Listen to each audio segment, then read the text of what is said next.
El doctor Velázquez es licenciado en Arqueología por la Escuela Nacional de Antropología e Historia, maestro en Historia y Etnohistoria por la misma institución y doctor en Antropología por la UNAM. Ha sido curador del Museo del Templo Mayor de 1990 a 1993 y desde esa fecha se desempeña como profesor investigador del INAH, adscrito al Museo del Templo Mayor. Gran parte de su desarrollo profesional lo ha dedicado a la investigación de los materiales arqueológicos de Concha, destacando su análisis sobre las colecciones de la zona maya, Jaina, Campeche y Reforma, Tabasco, y el centro de México, Las Bocas, Puebla, Yaya y Teopancasco en Teotihuacán, Tula, Hidalgo y el Templo Mayor de Tenochtitlán. Actualmente coordina el proyecto Técnicas de Manufactura de los Objetos de Concha en México Prehispánico. Entre sus publicaciones destacan Tipología de los objetos de concha del Templo Mayor de Tenochtitlán, el simbolismo de los objetos de concha de las ofrendas encontradas en el Templo Mayor de Tenochtitlán y la producción especializada de los objetos de concha del Templo Mayor de Tenochtitlán. Adelante. Bien, muchas gracias, muy buenas tardes.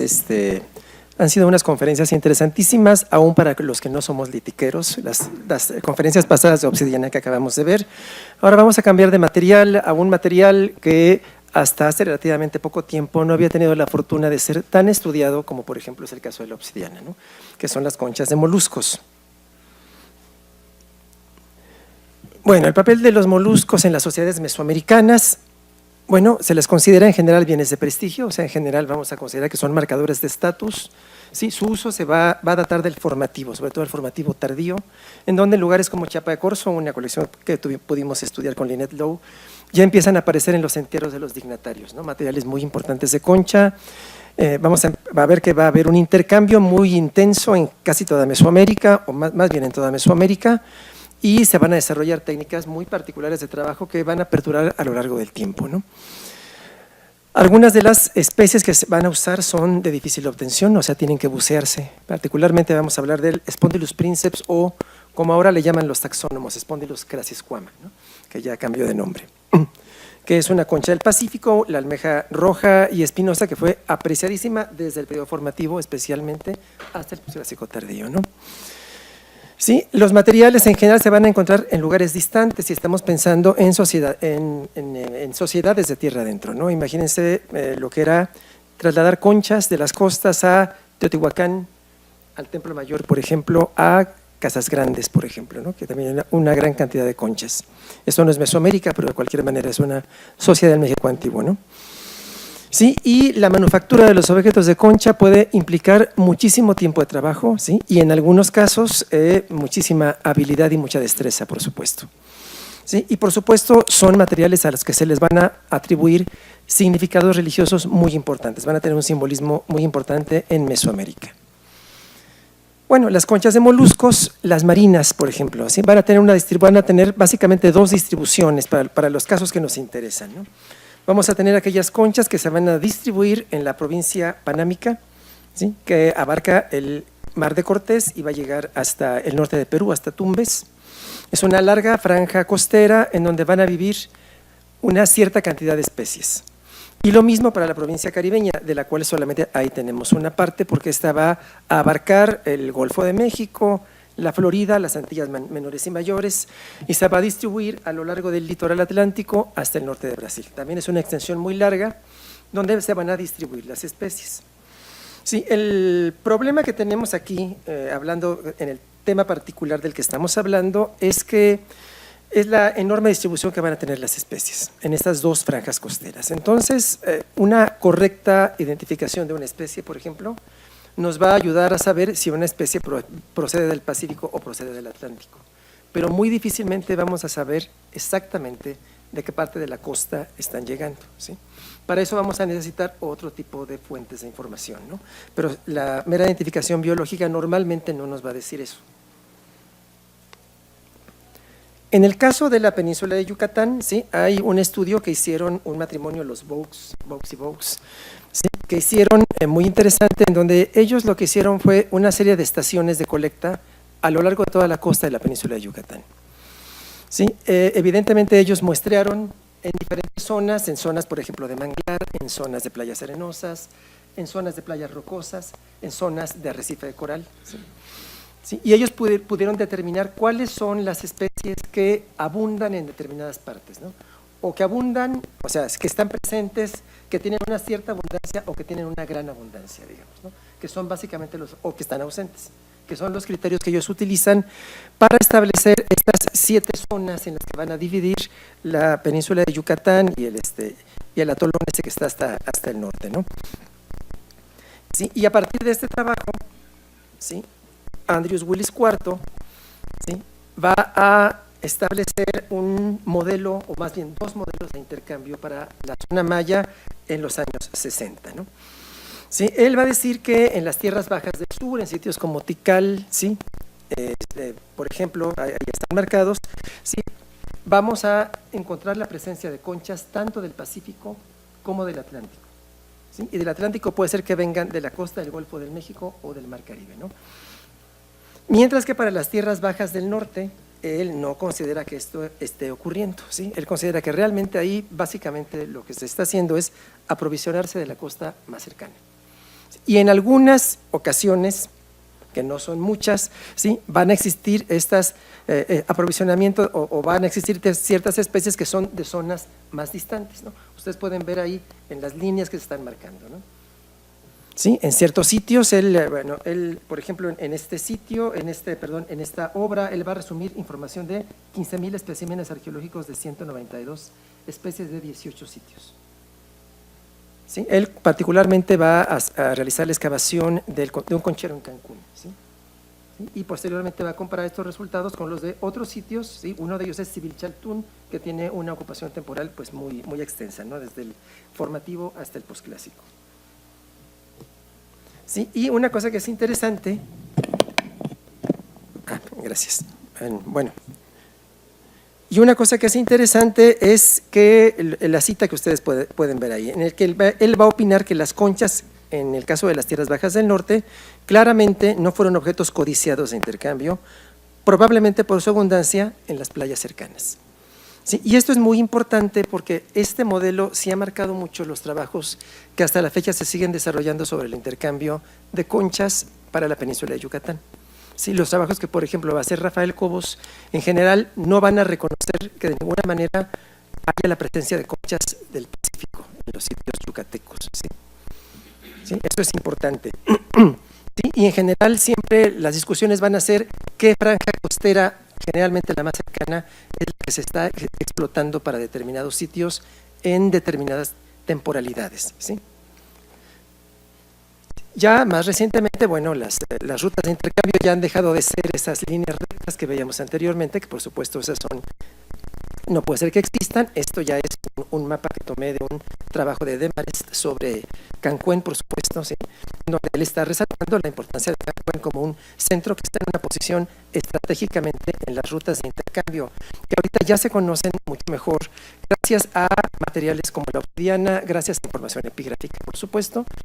Es importante, vean cómo la costa pacífica aparentemente se está comunicando a través de las tierras altas de Guatemala, ¿sí?, en una ruta que va a llegar precisamente a Cancún y de ahí va a subir hacia el Petén, por un lado, y por otra también va a tomar un ramal por el río Sumacinta, ¿sí?, y va a llegar a la costa del Golfo de México, en donde ya se sabe que también había esta ruta, ¿sí?, de circunnavegación de cabotaje alrededor de la península de Yucatán, ¿sí?, en donde van a llegar precisamente también al mar Atlántico de Guatemala, por ejemplo, o a la bahía de Chetumal, y ahí a través también de redes fluviales pueden estar haciendo toda una serie de circuitos de intercambio de ida y vuelta de una diversidad de productos, entre los cuales con mucha seguridad están las conchas de moluscos, ¿no?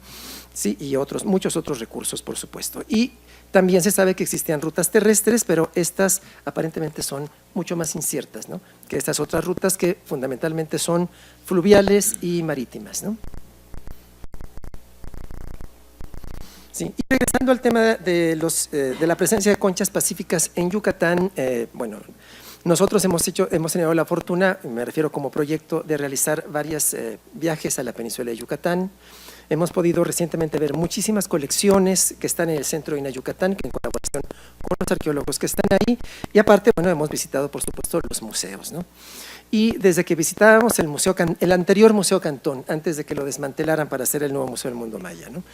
Nos llamaba la atención la presencia de ciertas especies que decíamos, bueno, esta gran lapa que estamos viendo aquí es la patela mexicana, ¿no? O Ancystromestus mexicanus o Scutellastra mexicana, ha cambiado de nombre varias veces. Y esta lapa no es una lapa del Atlántico, es una lapa del Pacífico. Y tuvimos la oportunidad de colaborar con Laura Filloy y María Eugenia Gumí en esta pieza, ¿sí? Este es un pectoral que procede de Oxquintoc, ¿sí? Y Norma Valentín y Belém Zúñiga, Norma Valentín está presente, ¿sí? Que son las biólogas que colaboran con nosotros en el proyecto. Ellas fueron las que llevaron a cabo la identificación de las especies, ¿sí?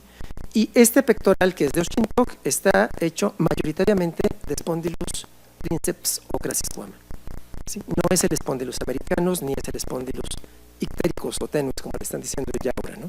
Es el Spondylus princeps y está en un sitio yucateco, ¿sí?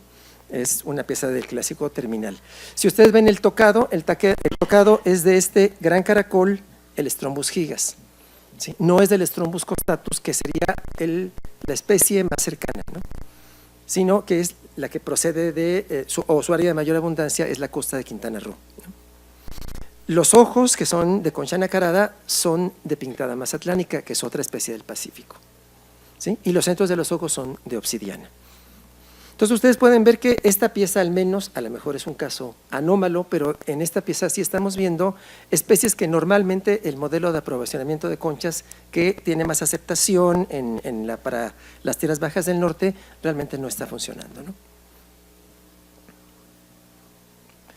Pero bueno, les voy a platicar un poco el proyecto que estamos desarrollando, el de técnicas de manufactura de los objetos de concha del México prehispánico, un poco para que se comprenda el tipo de información que vamos a manejar en esta plática. Sí, este proyecto surge ante, bueno, mi necesidad, porque yo lo planteé, de entender cómo con una tecnología neolítica en el pasado se podían llegar a elaborar ese tipo de manifestaciones tan extraordinarias del trabajo de la concha, ¿no? Como ese pectoral huasteco o ese caracol, que ahí debería haberlo corregido. Ese caracol ya lo pudimos estudiar, no es un caracol de Michoacán, es de Guerrero, es de Atoyac, Guerrero. Bueno, ustedes saben muy bien que hay un trabajo muy importante que antecede este proyecto, que es el de Lourdes Suárez, ¿sí? En donde ella, de hecho es su tesis de maestría, pero después ella publica 2 libros, uno sobre la tipología de objetos de concha y otro sobre las técnicas de manufactura de los objetos de concha. Y aquí se están resumiendo las técnicas que ella propone. La percusión como el primer paso del proceso de manufactura, ¿sí? Pero que va a dejar resultados muy aleatorios, o sea, es difícil realmente obtener, no es como en la lítica o en la obsidiana particularmente, ¿no? Que de un golpe ustedes pueden obtener una forma perfectamente bien pensada, ¿no? Aquí eso no ocurre, ¿sí? También habla del corte por aserrado, ¿sí? Con instrumentos afilados líticos, ¿sí? Del famoso corte con cuerda tensa y obviamente con la ayuda de abrasivos, ¿sí? De la forma de hacer perforaciones, ¿sí? De la aplicación de distintos tipos de acabados y de diferentes técnicas decorativas, ¿no? Básicamente, de una manera muy rápida, podemos resumir el trabajo de Suárez, ¿no? Yo, o sea, como ya lo dijeron aquí, empecé a trabajar en Templo Mayor en 1990 y en 1993 yo entré con un proyecto que era sobre catalogación y análisis de objetos de concha de los objetos de las ofrendas del Templo Mayor, ¿sí? Pero el objetivo de este proyecto era entender la oblación de lo que resultaron ser aproximadamente 2.300 objetos de concha en ese momento. Ahorita se han excavado ya muchos más. ¿Sí? Era entender eso y a partir de eso es que hago el estudio del simbolismo, primero de la tipología y posteriormente el simbolismo. Sin embargo, a mí me seguía interesando mucho la parte tecnológica. Por supuesto, Templo Mayor es el peor lugar para desarrollar una investigación de este tipo porque lo que tenemos son objetos en contextos de ofrenda, que son objetos en su mayoría totalmente terminados, ¿no? Ustedes saben muy bien que para estudiar la tecnología normalmente necesitamos las evidencias de producción, ¿no? Los objetos que fueron fallados por algún motivo y descartados, los instrumentos de trabajo que también pueden ser que estén agotados y que eso no lo tenemos. Tenemos algunos muy pocos ejemplos en el caso del Templo Mayor. Aquí tienen algunos ejemplos. Sí, y bueno, la forma en que yo abordé esta temática fue a través de la arqueología experimental. ¿Sí?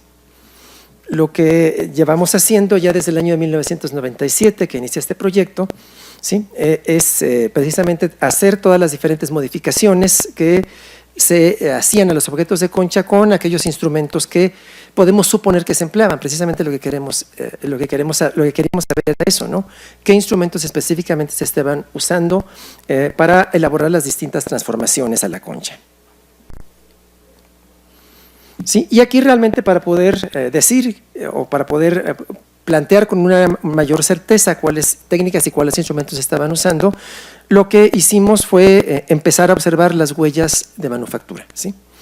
Sobre esto, cuando yo elaboré el proyecto no había una gran experiencia, entonces fuimos de lo simple a lo complejo, ¿sí? A nivel macroscópico. Por ejemplo, tienen la percusión de un caracol y pueden ver las huellas experimentales que deja y cómo se parecen a las de ciertos elementos arqueológicos. ¿Sí? Aquí tienen el caso del desgaste, un desgaste hecho sobre un metate de basalto, simplemente con agua, y otro en el que estamos poniendo arena abrasiva. Y pueden ver que las huellas son diferentes. Digamos, esto ya nos daba un indicio de que sí íbamos por buen camino. En el caso de los cortes, aquí tienen las huellas que van a dejar lascas de obsidiana, bueno, instrumentos de obsidiana, instrumentos de pedernal, y pueden ver que se parecen a este nivel de observación, a 10 aumentos, hasta 30, mucho. Realmente no los podemos separar. Y a partir de eso lo que buscamos fue un método de observación mucho que nos permitiera mayor detalle, ¿no? Y saber si podíamos diferenciar este tipo de instrumentos, por ejemplo. Y de ahí llegamos a la microscopía electrónica de barrido, ¿sí? Que ustedes saben que es un instrumento muy potente, ¿no? Con la cual teóricamente se puede llegar a las 300.000 amplificaciones. Nosotros nada más estamos llegando a 1000, no estamos llegando a tanto. ¿Sí? Y para observar en el microscopio electrónico lo que estamos haciendo es obtener réplicas de las huellas de manufactura en estas películas de acetato que se reblandecen con acetona, se presionan contra la parte del objeto que queramos revisar, posteriormente se van a recubrir con iones de oro, en este caso, de un recubrimiento metálico, para poderse meter al microscopio y para poderse observar en modo de alto vacío. El microscopio electrónico originalmente, en principio nada más sirve realmente para la observación de materiales metálicos. Recientemente se han desarrollado ya modelos que pueden observar y para eso necesitan, bueno, ser metálicos y estar en alto vacío, ¿no? Recientemente ya los microscopios electrónicos pueden revisar muestras orgánicas y húmedas, o sea, no tienen que ser metálicas y puede observarse a bajo vacío o incluso a la presión ambiental en algunos casos. Sin embargo, siempre la resolución de observación ideal es en modo de alto vacío y para eso necesitamos que tengan estos elementos un recubrimiento metálico. Y aquí tienen, muy rápido, algunos ejemplos, estos son ejemplos experimentales. Ustedes pueden ver arriba, ¿sí? A la derecha, por ejemplo, el caso del desgaste con basalto, que va a dejar bandas redondeadas de 100 micras, todo esto es en pintada mazatlánica. ¿Sí? Del otro lado, bueno, abajo van a ver las huellas que deja la riolita, que es una morfología muy diferente, son bandas de entre 25 y 35 micras. ¿Sí? Y del lado izquierdo ustedes pueden ver arriba las huellas del corte con obsidiana, que son diferentes a las huellas del corte con pedernal, que precisamente era de las cosas que queríamos diferenciar. ¿Sí? Entonces, a partir de esto ya podemos plantear con mucha mayor certeza los tipos de instrumentos que se están empleando para trabajar la concha en diferentes sitios, porque justamente cuando empezamos a utilizar el microscopio electrónico se plantea un proyecto diferente al anterior. El anterior estaba solamente encaminado a conocer las técnicas de manufactura de los objetos del Templo Mayor y en este nuevo proyecto es el que se llama Técnicas de Manufactura de los Objetos de Concha del México Prehispánico, porque ya estamos abordando muchos más sitios. ¿Sí? Es un proyecto que nace así precisamente porque empezaron a colaborar con nosotros estudiantes en principio de la Escuela Nacional de Antropología e Historia, después de otras instituciones, tanto de México como del extranjero, ¿sí? Y están colaborando con nosotros desde siempre biólogos, ¿sí? Geólogos, ¿sí? Para apoyarnos físicos o químicos, por ejemplo, en el caso de los operarios del microscopio electrónico. Y aquí tienen algunos de los sitios que hemos podido estudiar en este proyecto, ¿sí? Porque uno de los objetivos es conocer las diferentes formas del trabajo de la concha que se desarrollaron en el México prehispánico, en sus diferentes regiones y en sus diferentes épocas. Entonces tenemos sitios formativos, ¿sí? Como Chiapa de Corzo, ¿sí? como las bocas, como algunos sitios mayas de los que ahorita vamos a hablar, Teopantecuanitlán, por ejemplo. ¿Sí? Tenemos sitios del clásico importantes, estamos revisando colecciones teotihuacanas, por ejemplo, ustedes van a ver los casos de varios sitios clásicos mayas. Sí, tenemos sitios del posclásico como Tula, como el Templo Mayor, por supuesto, y como ustedes pueden ver también tenemos diferentes regiones. Tenemos casos del occidente de México y casos de la Huasteca como Tamtoc. Recientemente también revisamos Vista Hermosa y hemos revisado materiales de Tamoy, que no están en este mapa. Y ahí tienen los sitios mayas que vamos a tratar en esta ocasión. Básicamente les voy a presentar la información de aquellos sitios cuyas colecciones ya han sido publicadas o ya han sido presentadas en tesis de grado. El único caso que no entra dentro de estos dos rubros es el de Jaina. Jaina es una colección que acabamos de estudiar junto con Daniel Juárez, ¿sí? En el Museo Nacional de Antropología. Es una colección muy grande, la colección más grande que hemos visto hasta ahora. Son más de 10,000 objetos que están resguardados en la bóveda del Museo Nacional y es un informe que acabamos de entregar este año ya como un informe final. Entonces, es el único caso de un informe que vamos a integrar, pero me parece realmente que los resultados de este proyecto particularmente son muy interesantes. Las colecciones que vamos a ver son Yaxuná, por ejemplo. Yaxuná es un sitio que estudia César Torres, que también acaba de titularse este año, y que tiene una ocupación del formativo medio y del formativo tardío. Vamos a ver los resultados de Cálica, que es un sitio de la costa oriental de Quintana Roo, que fue la tesis de licenciatura de Adriana Castillo y Xiat Páez, y que tiene también una ocupación muy importante del formativo tardío, después tiene un hiato, ¿sí? Y después va a tener una ocupación durante el posclásico. Vamos a ver el caso de la pequeña acrópolis de Yaxchilán, que podemos estudiar con Daniel Juárez, lo mismo que el sitio de Moral Reforma. De Palenque lo voy a incluir, realmente es muy poquito lo que hemos visto, pero pudimos ver los objetos del ajuar funerario de Pacal y creo que es interesante ponerlos en este contexto.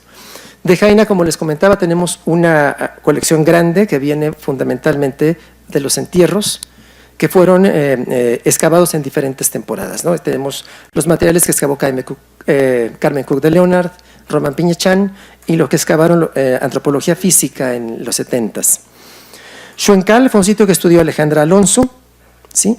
Oxtancál lo estudió Emiliano Melgar y Cojunlich Alicia Reyes. Entonces, básicamente, los resultados de esos proyectos los vamos a ver ahorita. Vamos a ver básicamente las especies que se usaron, los tipos de objetos que se hicieron y las técnicas de elaboración que resultaron de este análisis. Y todo eso vamos a tratar de verlo en el marco de estas redes de intercambio que se han planteado para la zona maya. Ahí, ya, aquí está. Bueno, vamos a ver muchos cuadros, mil perdones. Estas son las especies que son del Atlántico y que se han visto en todos estos sitios de lo que ya les hablé. ¿Sí? Había intentado hacer un solo cuadro, pero era realmente imposible de verse, ¿no? Y definitivamente yo creo que a partir de estas especies sí es posible observar, por un lado, el famoso patrón de aprovisionamiento de la costa más cercana. Eso creo que definitivamente es una cosa cierta, pero yo aquí le haría un pequeño matiz, ¿sí? Ustedes lo que vean en el total de ahí es la presencia, ¿sí? En cuántos sitios está presente cada una de las especies, ¿sí? Y a partir de esa, digamos, recurrencia, ¿sí? De ese presentarse en varios sitios y no solamente en uno, yo creo que lo que podemos ver son preferencias culturales. Obviamente, aunque sean especies del Atlántico, hay algunas especies que definitivamente sí podemos plantear que hay un patrón, o sea que sí las están buscando muy específicamente, ¿sí? Es el caso de la Oliva reticularis, que vemos que se presentan en 11 emplazamientos. Estamos considerando como sitios distintos. Estamos separando, por ejemplo, en Yaxuná el formativo medio del formativo tardío, porque así lo estudia César, lo mismo que en Cálica, el formativo tardío de la ocupación del posclásico. Sí, vemos que Oliva reticularis es la concha, quizás a través de la información que tenemos es la más buscada.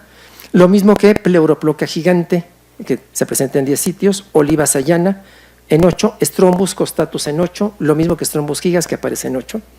Turbinella angulata tiene la misma frecuencia, ¿sí? Oliva scripta en 7, ¿sí? Y así vamos bajando. Marginella piscina, melongena, etcétera, ¿no?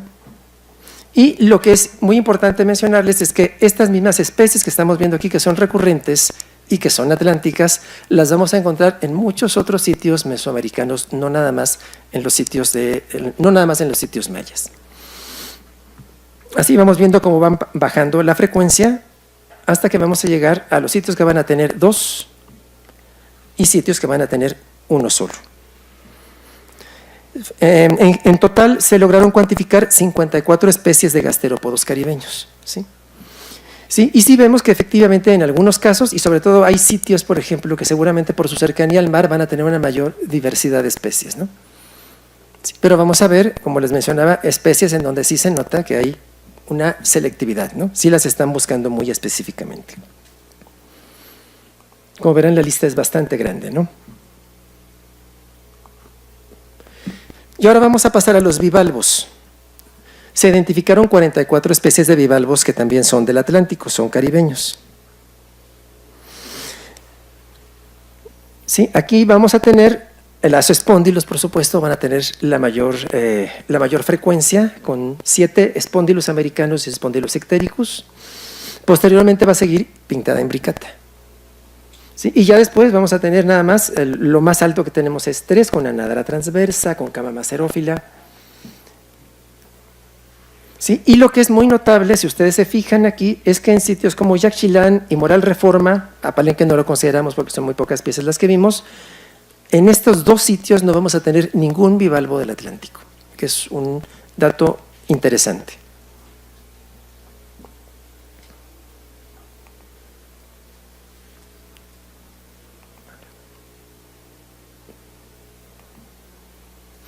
Sí, y ahora vamos a pasar nosotros, y digo las biólogas que colaboran con nosotros, ellas sí identifican especies pacíficas en las colecciones que se han revisado, ¿sí?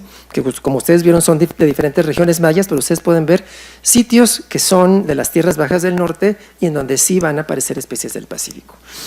La especie de gasterópodo de caracol más demandado, en este caso es la oliva porfiria, que lo tenemos en 5 sitios. Después va a seguir esta valva grande de la que hablábamos hace rato, la patela mexicana, con 3. Sí, y ahí vamos bajando. Yeneria pustulata, por ejemplo, que aquí no está, porque bueno, no es una colección que nosotros hayamos estudiado, pero cuando estuvimos revisando los materiales de Chiapa de Corzo en el Museo de Tuxtla Gutiérrez, Alejandro Tobalín, ¿te acuerdas que subió a visitarnos? Y me dijo, a ver si nos pueden ayudar a revisar unas especies. Entonces nos lleva una cajita y eran estas llenerias pustulatas justamente que aparecen en uno de los entierros de Bonampak. ¿Sí? Y los bivalvos del Pacífico, en donde el que va a predominar es el Spondylus princeps, por supuesto. Lo tenemos en 9 sitios. Y posteriormente la pintada mazatlánica. ¿Sí? Después ya en mucha menor frecuencia el Spondylus calcifer, la cama equinata, la anadra grandis y la Glicimeris gigante. O sea, vemos que sí no son muchas las especies del Pacífico, pero definitivamente sí hay de estas especies en algunos casos. ¿Sí? Y también lo que es importante es que tenemos moluscos dulzacuícolas en estas colecciones. Tenemos hasta arriba, aquí no dividí las tablas, tenemos el único gasterópodo que aparece trabajado, que es la Pomacea flagellata, que tenemos en Xuencal, ¿sí? También se encuentra en Oxtanca, ¿sí? Pero también, no está aquí porque no es de las colecciones que ya se hayan presentado en tesis, pero lo hemos visto, están colaborando con nosotros, por ejemplo, Julio Cottom, que él está trabajando en materiales de concha de Nachtun, ¿sí? O Anne-Catherine Benz, que está viendo materiales de Ushul, y en estos sitios del Petén, ellos también tienen las evidencias de la Pomacea flagellata trabajada, ¿no? ¿Sí? Y los bivalvos, ¿sí? Y aquí es interesante porque los bivalvos, las Megalonayas nicliniana, las Oronayas cocodrilorum, todos estos son especies que van a aparecer en algunos sitios de las tierras bajas del norte, ¿sí? Aunque estos ejemplares no son de agua dulce, no son de cenotes, ¿no? Estos son de ríos, entonces se van a distribuir fundamentalmente de la base de la península de Yucatán hacia el sur, ¿sí? Porque son de corrientes de agua, ¿no? Como los ríos como el Usumacinta, por ejemplo, ¿no? ¿Sí? Aquí ven ustedes que lo que tiene mayor frecuencia es lo que se identifica solamente a nivel familia. Todos estos bivalvos de agua dulce son de la familia Unionidae, ¿no? Y muchas veces no se puede llegar a identificarlos por especie si se tienen solamente fragmentos, pero sí se puede saber que son Unionidae. Después vamos a ver los objetos que se están elaborando. Aquí es interesante, o sea, se los presento pues, porque es necesario saber qué tipos de objetos se están haciendo. Se están haciendo pendientes, cuentas, pectorales, incrustaciones. Esto no nos dice mucho, por supuesto, ¿no? La variabilidad de formas es mucha en las colecciones, porque si ustedes pueden ver hasta abajo, una recurrencia también en estos sitios es la presencia de las evidencias de producción. En casi todos ellos estamos encontrando la evidencia de que ahí se estaban elaborando los objetos, ¿sí? Y por lo tanto el repertorio de formas muchas veces es muy particular de cada sitio.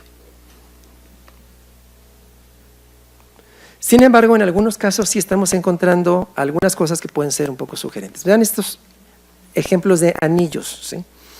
Vean que hay uno que procede de la pequeña acrópolis de Yaxchilán, vean que hay otro que procede de Moral Reforma y otro que viene de Jaina, ¿sí? Si ustedes se fijan, siguen esta ruta que se ha propuesto precisamente por el Usumacinta hasta la desembocadura del Golfo de México y posteriormente de ahí muy probablemente por la vía costera hasta Jaina, ¿no?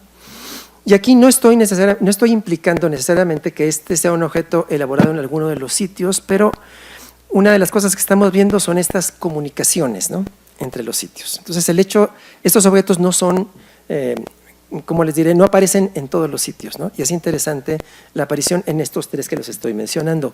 Y no es el único caso. Vean estas dos orejeras, una de Moral Reforma y otra de Jaina, que son prácticamente, no son idénticas, pero se parecen mucho, ¿no?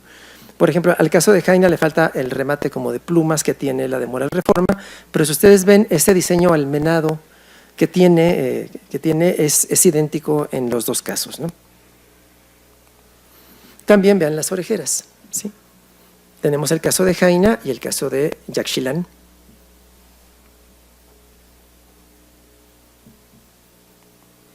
Y estos que son muy bonitos, que son estos pendientes en forma de cabeza de ave, ¿sí? Y tenemos el caso de Jaina, y ahorita les estoy presentando el caso de Xcambó. Son materiales que hemos visto de los que ha excavado Telma Sierra en Xcambó precisamente, y vean que realmente son objetos idénticos, ¿no?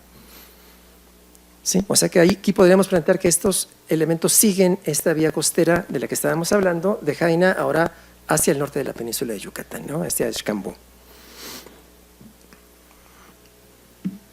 ¿Sí? Y ahora vamos a ver los utensilios. Estamos viendo los ornamentos. También se están elaborando una gran cantidad de instrumentos de trabajo, de concha. Bueno, aquí se incluyen, por ejemplo, las trompetas, pero hay recipientes, hay malacates, hay hachas, hachuelas, en fin, hay una diversidad de objetos que se están elaborando, ¿sí? Y aquí vamos a llegar otra vez a estos malacates que son muy parecidos y que aparecen en Moral Reforma y en Jaina, ¿sí? Y este tipo de hachas, por ejemplo, ¿no? ¿Sí? Aquí les estoy presentando dos casos, por ejemplo, el de Jaina, ¿sí? Hay otras reportadas, por ejemplo, para Xcambó tenemos, por ejemplo, ¿sí? No las hemos analizado, por eso no tengo las fotos, ¿sí? Están las de Cálica, que ya está en la costa oriental de Quintana Roo, y también en Oxtancá, Emiliano Melgar encuentra este tipo de elementos dentro de los materiales que él estudia, ¿sí? Entonces, estos son elementos que se van a distribuir a lo largo, aparentemente, de la costa atlántica, de la costa del Golfo de México, del norte, de la parte norte de la península de Yucatán y del Mar Caribe, ¿sí? Y lo que es muy interesante es que los ejemplares de Jaina, por ejemplo, están elaborados en Strombus costatus, y los que se encuentran en la costa oriental de Quintana Roo están elaborados de Strombus gigas. Ahí sí están utilizando los recursos locales para elaborarlos, ¿no? Por eso les digo, más que aquí hablar realmente de un intercambio de objetos propiamente, lo que a mí me interesa ver es un intercambio aparentemente de ideas, ¿no?, independientemente de los objetos. ¿Sí? Y aquí tenemos el resumen, ¿sí?, de los instrumentos de trabajo que estamos, de los diferentes materiales con que estamos viendo que se trabaja en la concha. Lo que ustedes ven con D en la parte de arriba de la tabla son los elementos que son desgastados, ¿sí?, son los desgastadores, ¿sí? Encontramos que lo que más se está utilizando en general en todos estos sitios es la roca caliza, que es lógico porque es un recurso local, ¿no? Sí, pero lo que le sigue en frecuencia es la roca de arenisca, que ese no es un recurso local, ese es un elemento muy interesante. También tenemos el empleo de desgastadores de pedernal, de basalto y de elementos que no son locales, basaltos, andesitas y riolitas, por ejemplo. Pocos ejemplos, pero sí en algunos casos. Quizás en ciertas ocasiones podemos pensar que estos elementos muy probablemente son elementos foráneos que están llegando a estos sitios, ¿no? En el caso de los instrumentos de corte, vemos que van a estar muy cerca los instrumentos de corte de obsidiana con los de pedernal, ¿sí? Pero sin embargo tiene una mayor presencia la obsidiana que el pedernal, ¿sí? Y tenemos el empleo de abrasivos, polvo de pedernal, ¿sí? Por ejemplo. Tenemos para las perforaciones circulares, utilizan los perforadores de pedernal, todos los sitios, ahí sí aparece, pero también tenemos el uso de polvo de pedernal, tenemos de arena, ¿sí? Interesante el caso de la ceniza volcánica, en 2 sitios, por ejemplo, ¿sí? La obsidiana también se utiliza, el polvo de obsidiana, y para dar acabados tenemos pulidores silíceos, por ejemplo, ¿sí? Que es lo que más están utilizando, polvo de obsidiana, y también tenemos arena. Sí, y en el caso de la arenisca, ¿sí? es un elemento que nos ha llamado mucho la atención, porque por ejemplo en la península de Yucatán, si bien se reporta geológicamente, pero supuestamente está en estratos muy antiguos. Sería difícil pensar que está utilizándose esa caliza que sí está en los estratos profundos de la península de Yucatán. Pero gracias a un reporte, ¿sí? que le enviaron a Julio Cottom sobre la distribución de estos elementos en Guatemala, se ha podido saber que hay presencia de rocas de arenisca en la base de la península de Yucatán, abarcando un poco el Petén, ¿sí? Es una franja que va a ir desde la laguna de Izabal hasta la frontera con México, y que muy probablemente también va a seguir por el lado mexicano, aunque de eso desgraciadamente no he logrado obtener ningún reporte, aunque yo cuando estuve revisando, por ejemplo, los materiales de Yaxchilán, que me llamó la atención la arenisca, sí leí que en las inmediaciones de Yaxchilán hay yacimientos de esta roca.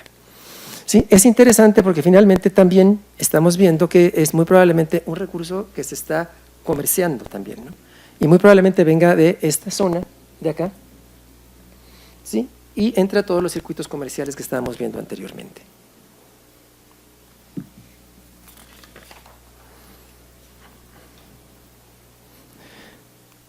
Ahora, lo que es muy interesante y que ya se había mencionado aquí es cuando comparamos la presencia de ciertos elementos con la presencia de ciertos otros materiales, por ejemplo. Aquí lo que estamos viendo es un mapa que elaboró Emiliano Melgar, ¿sí? De la presencia de piezas de amazonita en varios sitios mayas. Sí, lo que nos va a decir es que la amazonita sigue la ruta real del jade, como se le ha llamado, ¿no? Que pasa por el Perú-Huacán, por la Corona y va a llegar a Calakmul, ¿sí? ¿Sí? Y ahí está enmarcada la presencia de la amazonita, pero vean cómo también está siguiendo más o menos la ruta de los Sumacinta. Hay ejemplares en piedras negras. En Palenque, y posteriormente vean cómo también sigue a Jaina y sigue a Xcambó, pienso yo, de una manera muy parecida a la distribución de ciertos objetos que yo les acabo de mostrar hace un momento.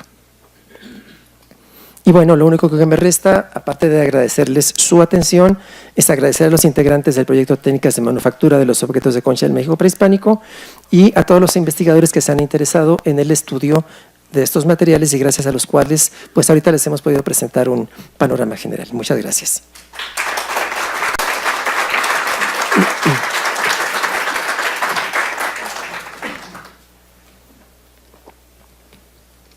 Muchas gracias.